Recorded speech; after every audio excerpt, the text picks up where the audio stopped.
Boa tarde a todos e todas. Eu que agradeço, Guilherme, Chiquito. É uma honra e um prazer muito grande, muita felicidade estar presente nesta que é uma comemoração, né, com uma tarefa bastante difícil, na verdade, porque é para falar daquele, né, que se colocou no lugar de antagonista de Alceu, né, do Alceu, né, dos anos 40 aos anos 70, especialmente nos anos 60 e 70.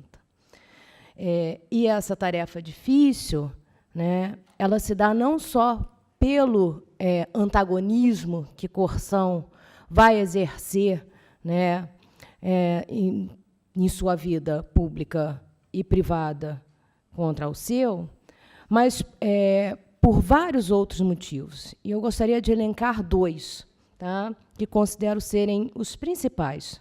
Tá? O primeiro, que eu já falei um pouco, diz respeito ao fato de que nós tratamos de duas trajetórias, Alceu e Corsão, que conviveram, que foram amigos durante muito tempo, né? Conviveram 40 anos e foram amigos por volta de 25 anos. Não é algo trivial.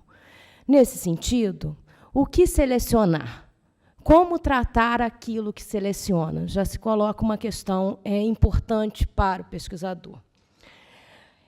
O segundo motivo, ele é mais específico e diz respeito ao temperamento de Dr. Alceu.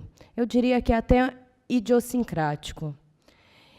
Amoroso Lima evitou fortemente travar um duelo público com o Corsão, né?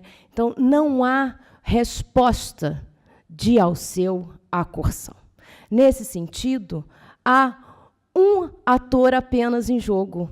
O outro, ao falar, fala pelas suas obras, pelas suas concepções, pelas visões de mundo, mas não fala direto, não responde diretamente. E olha que Corsão fez de um tudo para ter uma resposta de Dr. Alceu, né? Mas Dr. Alceu não respondia. Também não há respostas privadas, algo que foi tratado na mesa anterior à nossa, e aqui também, que são as correspondências. No arquivo privado do Corsão, que é o que eu mais tive acesso, não foram guardadas cartas, não há troca de correspondência entre os dois, o que é algo bastante sintomático para uma geração que tem, né, na correspondência um canal, como foi dito aqui por vários, muito importante de troca de ideias, de troca de afirmação de laços de amizade e de divergências também. Vou fazer um pouco um paralelo com algo que eu tenho começado a estudar. Na verdade, eu apresentei uma proposta de pesquisa agora no encontro na reunião da Ampox, que é um pouco trabalhar a relação de Corsão com o Sobral Pinto, que é o contrário. O Sobral também não responde Corsão publicamente, mas há uma série de cartas de Sobral para Corsão, desancando Corsão, expondo as divergências o tempo todo. E Sobral, ao final da vida de Corsão, comentando, né, assim que Corsão falece, fazendo um comentário, ele fala: eu divergi muito de Corsão, mas nunca o fiz publicamente. Quando fiz, foi sempre privadamente. E isso é verdade. Há um conjunto, no próprio arquivo do Corsão, há um conjunto de cartas de Sobral em que as divergências elas são expostas de maneira muito clara, né? Isso não acontece com Alceu, né? Uma das minhas hipóteses é uma questão de temperamento e que é muito própria ao Alceu e que está nas cartas, né, que ele envia à sua filha. E eu vou ler. Ela é datada de 18 de janeiro de 59. Né? Diz Amoroso Lima: sobre Corsão, você bem sabe o que é, e não preciso repetir. Seremos sempre duas ilhas, jamais um continente. uma ilha que admiro como um dos mais belos exemplares da geografia intelectual brasileira. Sempre que posso, vou fazendo propaganda dele aqui. Ele se encontrava nos Estados Unidos, Dr. Alceu, e de sua obra e de seu livro em inglês, mas em cujas margens não tenho prazer nenhum em desembarcar. Prefiro admirar de longe a passear de perto. Sei que seriam passeios cheios de encostas íngremes a subir, e de muitos estranhos a encontrar, e de muitas controvérsias a deparar. E prefiro ficar de longe, admirando, a de perto, discutindo. Né? Em outra carta, em 1960, Alceu expõe o cerne da diferença entre eles. Uma diferença que é uma diferença de temperamento, diz Alceu. Eu teria um comportamento antijudicativo ou anti-opcional. Coerção é sempre juiz, no fundo, nunca na forma. Nem sempre, aliás. Muitas vezes é contundente, irônico, ferino, sendo juiz no fundo e na forma. Essas passagens elas são muito significativas de duas personalidades muito diversas atuando no catolicismo brasileiro, né? E que vão utilizar também estratégias muito diversas nesse grande jogo social que vai acontecer e que ambos compartilham um ideal comum, que é o ideal de professar e de ter uma missão como católico, de catolizar o mundo, tal como Dom Leme, né, vai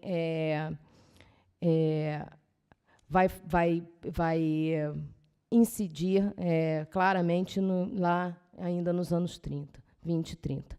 Então, esse debate ele me leva a pensar, né, que é preciso entender essas duas trajetórias, ou tentar dar um sentido a essas duas trajetórias, talvez com dois movimentos, né? Movimentos que não são excludentes, né? Que aconteceram na vida, né? De forma simultânea, juntas, mas que apenas para efeito de estratégia expositiva eu vou separá-los. Um primeiro movimento é o movimento do encontro, né? Um movimento em que essas trajetórias se encontram e passam a se cruzar. E a minha tese é que, a partir daí, não mais se descruzam. Só vai se descruzar, ainda que efetivamente não, com o falecimento de Coerção em 1978. Mas que, mesmo o seu desaparecimento físico, né, a presença ausente, né, daquele que vai ser um antagonista tão importante continua na obra, no pensamento de Dr. Alceu. O segundo movimento é entender o desencontro, né? Parece óbvio o desencontro, né? Porque as divergências elas vão ter uma matriz muito importante, que foi até mencionada pelo professor Cândido Mendes de manhã, que é o tema do anticomunismo, mas eu queria reforçar aqui a questão do anticomunismo. O anticomunismo aqui não é apenas um inimigo externo, não é apenas um inimigo de proposta política para fora, né?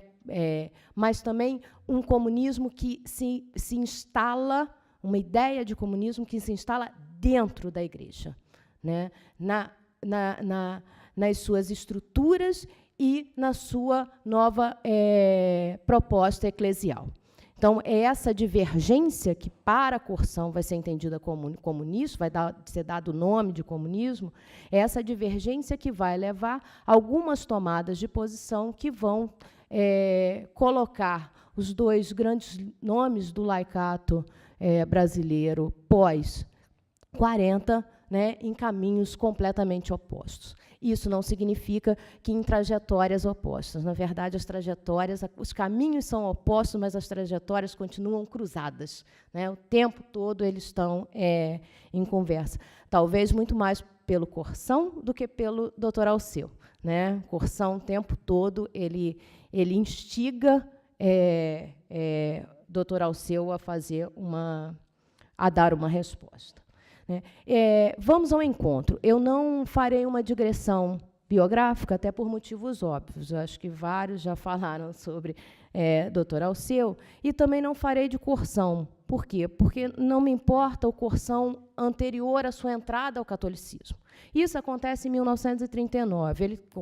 Ele tem uma grande crise existencial com o falecimento da primeira esposa, em 1936, e, finalmente, em 1939, é quando acontece esse encontro. A partir daí que eu acho que é importante para a gente começar a entender essas duas trajetórias, né? Corsão ele vai entrar no catolicismo, né, pelas mãos de Alceu Amoroso Lima, né, mas não diretamente, né, eles não se conheciam. Corsão é um engenheiro até então, não tinha nenhuma ligação com o mundo cultural, né, estava afastado de qualquer uma dessas questões, e é um cientista. Mas há um grupo de cientistas no Centro Dom Vital. E é pelas mãos desse grupo de cientistas que Corsão chega a Dr. Alceu, né? E aí é muito importante pensar o nome de Carlos Chagas Filho, né, que vai ser aquele quem vai apresentar Corsão e Alceu, né? É muito interessante a narrativa que o próprio Alceu faz deste encontro. E aí eu vou a ela. Tá? Diz ele: um dia me telefona Carlos Chagas Filho, um dos cientistas, junto a Joaquim Costa Ribeiro e Paulo Sá, que estavam intimamente ligados a nós e haviam sempre dado cursos e feito conferências em nossa velha sede. E me pede para almoçarmos junto com um desconhecido, também homem de ciência, que andava rodando as muralhas. Foi assim que conheci Gustavo Corsão, no Lido, e o encaminhei a Dom Martinho e a Colina Sagrada, onde terminou sua iniciação. Dali ao casarão da Praça 15, sede do Centro Dom Vital, foi um pulo. Eu acho que nessa passagem de Alceu, alguns pontos muito importantes desse encontro ficam ressaltados. Primeiro, o lugar do encontro, né? Esse primeiro momento do encontro, o ponto da informalidade do encontro, né? Ou seja, o cientista foi encontrar com o grande nome do laicato brasileiro em um almoço, no Lido, ou seja, num terreno ainda neutro, né? Que posteriormente, né, a partir dessa conversa, ele vai iniciar, o novato inicia a iniciação. E o outro ponto, que é o ponto fundamental, né, vai ser o fato, nem tanto dele ter ido para o Mosteiro de São Bento, né, para a Colina Sagrada, mas para ele, dali, um pulo para o Centro Dom Vital. Então, eu queria um pouco que vocês retivessem o Centro Dom Vital, porque a minha hipótese é que a disputa pelo Centro Dom Vital vai ser essencial na ruptura entre Corsão e Alceu, e não necessariamente entre Alceu e Corsão. Tá? Então, não é trivial que eu estou o ponto.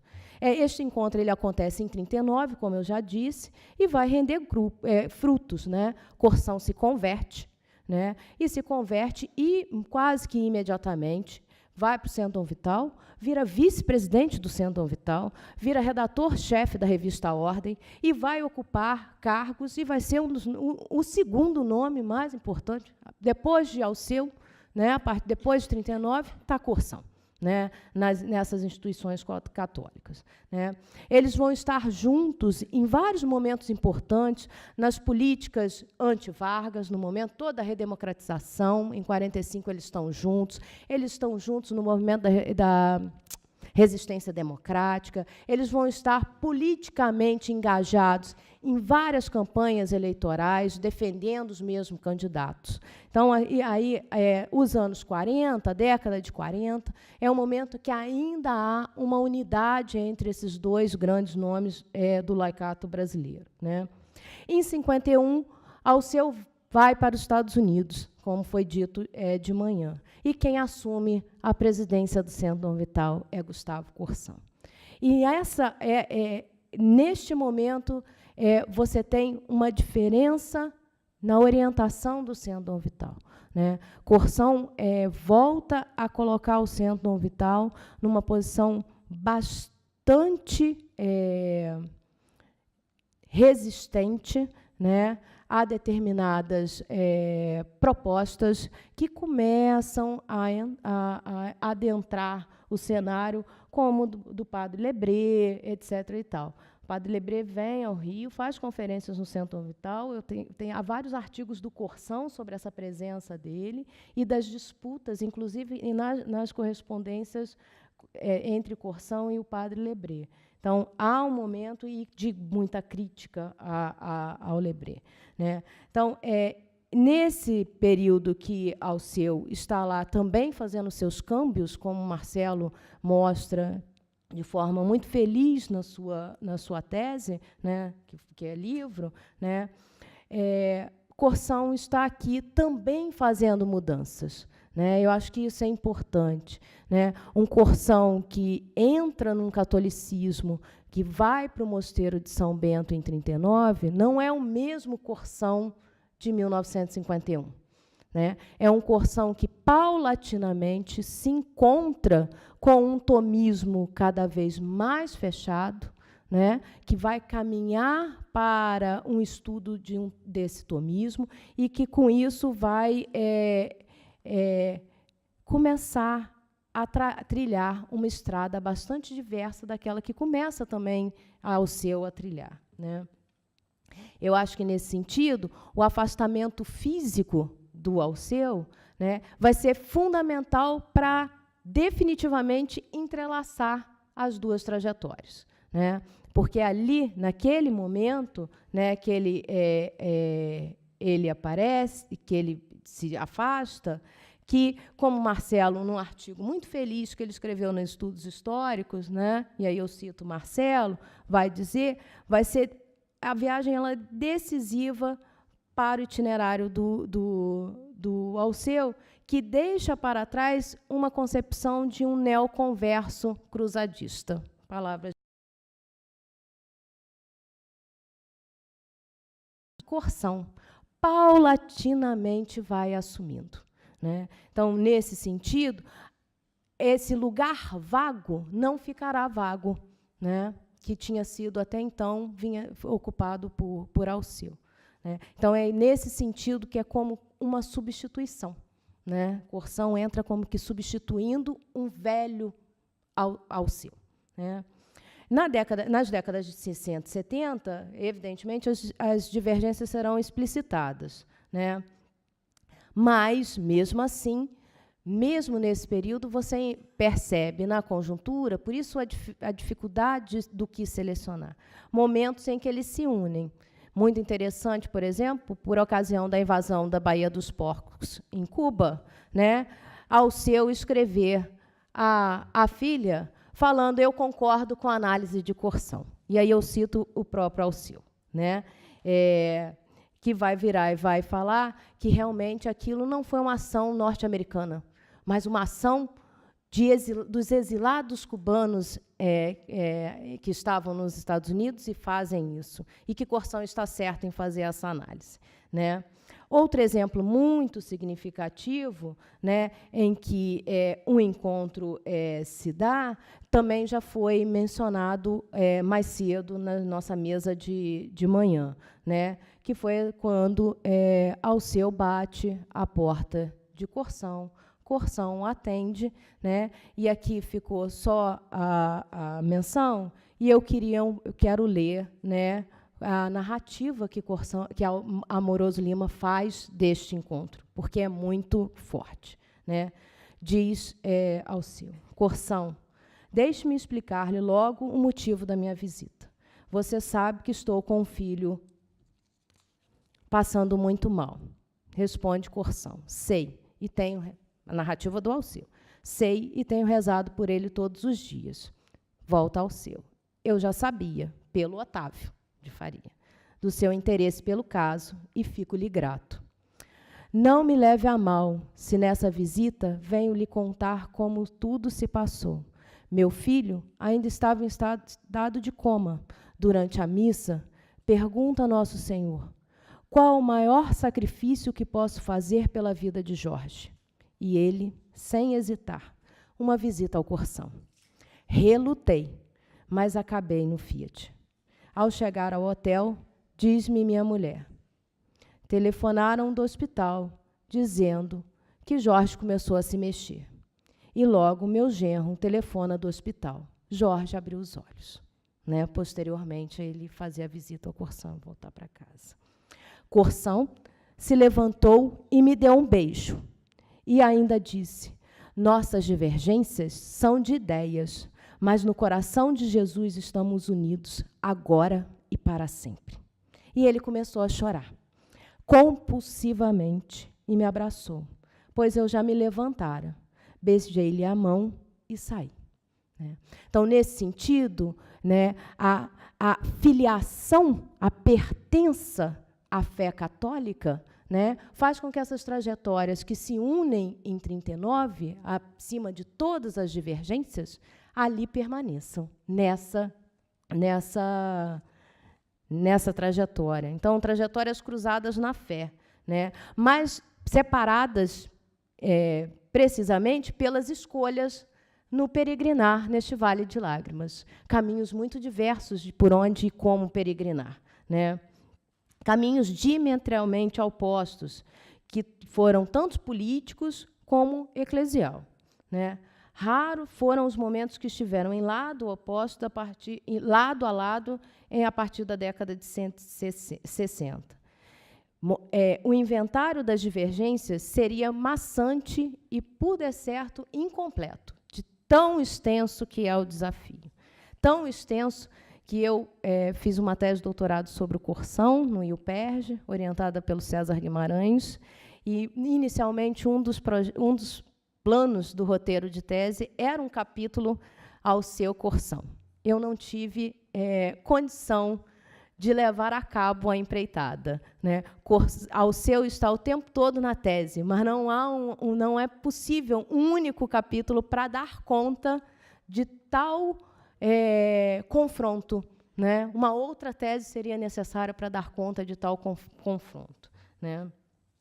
Nesse sentido, né, eu vou me ater a um confronto, que, como eu disse no início, eu considero essencial da ruptura, que foi o confronto pela direção do Centro Dom Vital, né? Esse confronto, ele, de certa forma, na minha opinião, ele é um acontecimento síntese.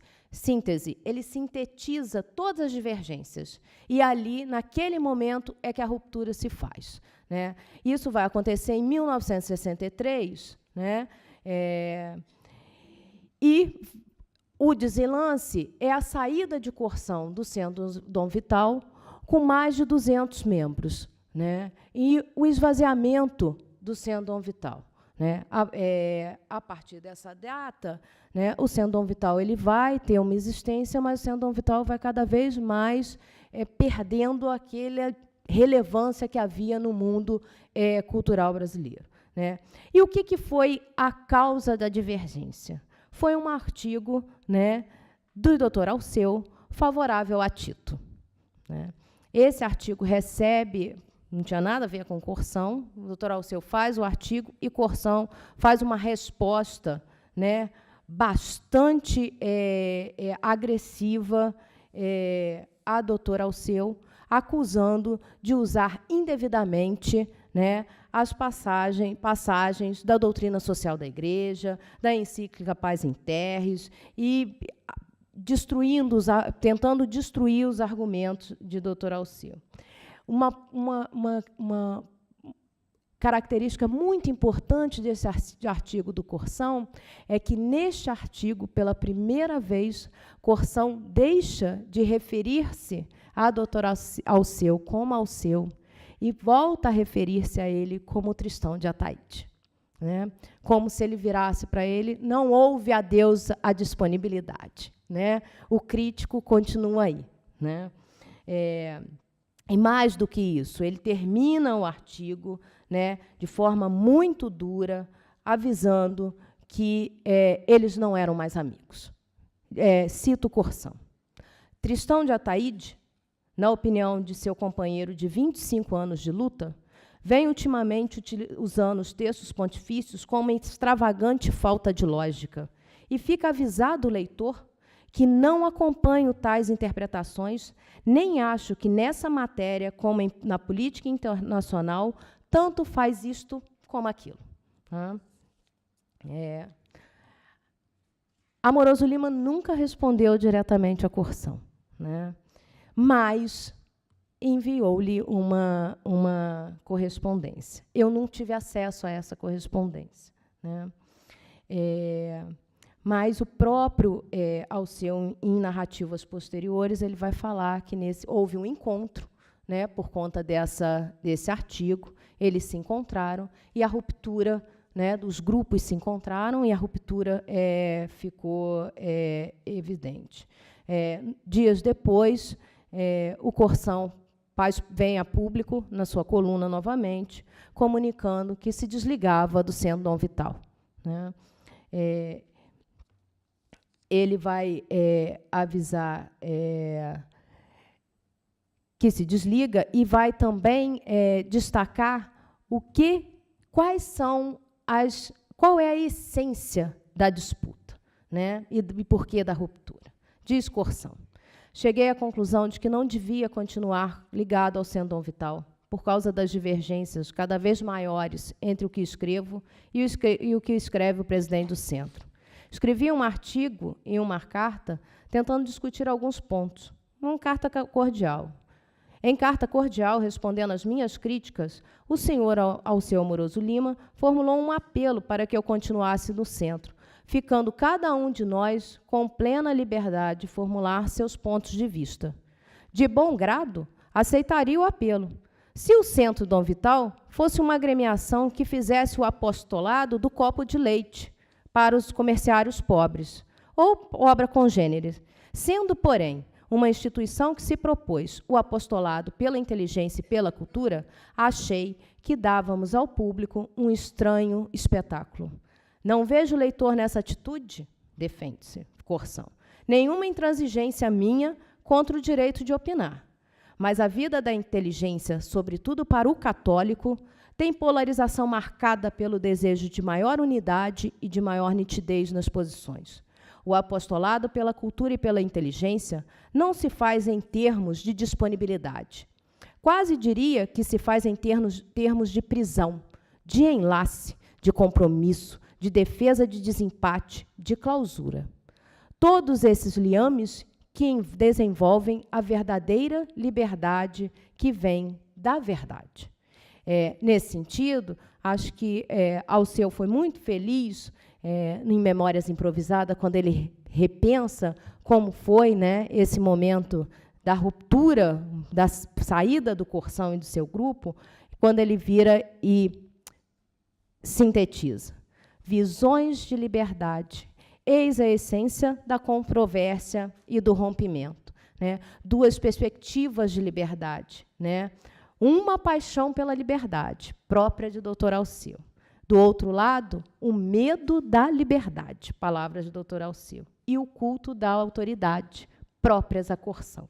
Então, essas duas perspectivas de liberdade, uma liberdade como esperança e a outra a liberdade como medo, né? O tempo todo como algo que pode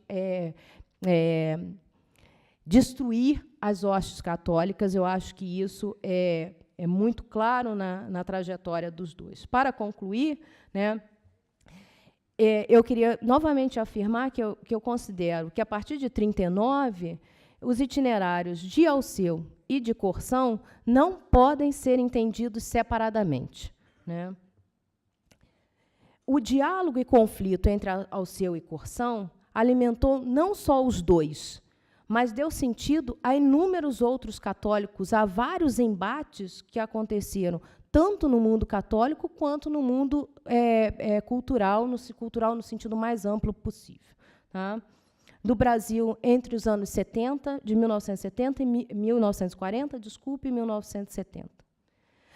Simbolicamente, Alceu sempre fora uma sombra que, finalmente, Corsão, em 1963, decidiu pela tentativa mal sucedida de fazer desaparecer. e tornar-se o protagonista, né? Na crônica que escreveu comemorativa aos 60 anos de Alceu, Corsão deixou transparecer as dificuldades e a força da presença daquele que lhe abrira as portas do catolicismo brasileiro. Cito Corsão: nossa primeira conversa não chegou a ser uma conversa, porque a minha falta de hábito de lidar com personagens importantes me tolhia. Eu me calava e ouvia aquele homem entusiasta, de verbo fácil, de riso pronto. E envergonhava-me de ser tão diferente. Desde então, ora mais próximos, ora mais afastados, ora em perfeito acordo, ora na boa discordância dos que têm os mesmos ideais, sem, todavia, preferirem os mesmos métodos, temos trabalhado juntos, sofrido juntos e juntos envelhecidos. Dentro de 3 anos, se até lá chegar, será a minha vez de completar 60 anos, atrás de Alceu, Amoroso Lima, como atrás dele sempre vivi. Por fim, no itinerário de Alceu, eu considero que o embate com Corsão ocupa um lugar central, né? Como compreender todas as metamorfoses de Alceu dos anos 40, 50, 70, sem levar em conta o personagem que iluminou, lançou luzes em todas essas transformações, né? Foi o refletor dessas transformações em Alceu, né?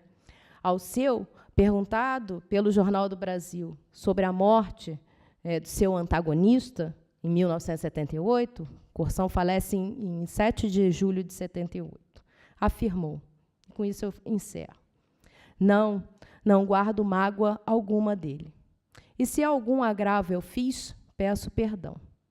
Né? Fecha aspas. Né? Trajetórias cruzadas que percorreram caminhos opostos, mas cito Amoroso Lima num artigo lindíssimo, pelo menos uns 15 dias após a morte de Corsão, foi preciso um tempo até para escrever sobre isso, né? Em que ele vira e fala, né? Ele termina com isso, né? A eterna mansão da verdade reconcilia, né? E o título do artigo é Per Umbra Paz, sobre Corsão. Acho que esse uma síntese perfeita, ou seja, percorremos caminhos opostos, mas algo nos uniu, né? O que uniu é a verdade. Onde está a luz e onde está a sombra, né? Vai caber ao futuro. Está aqui.